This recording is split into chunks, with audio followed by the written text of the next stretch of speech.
εσύ ούτε κανένας.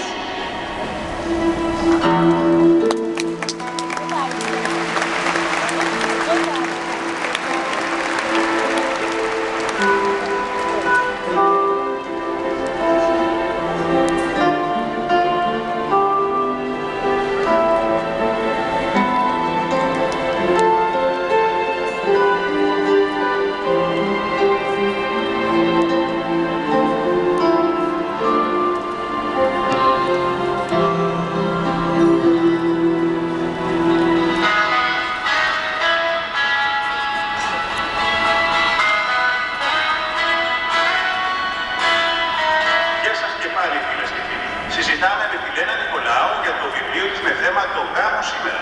Ακούμε τις ερωτήσεις σας για αυτό το πολύ ενδιαφέρον ζήτημα. Έχουμε στη γραμμή τον επόμενο κρατή. Το όνομά σας? Βιβί, ας πούμε.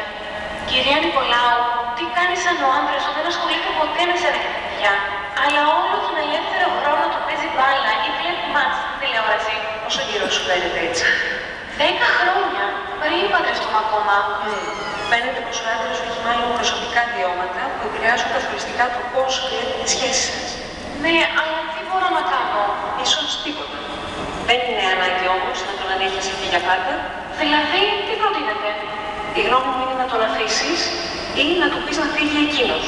Πες του ότι τελειώσατε. Λιζάκι μου, μήπως αυγές?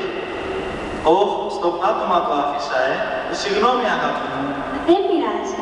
Τόσα χρόνια παντρεμένη, το συνήθισα πια.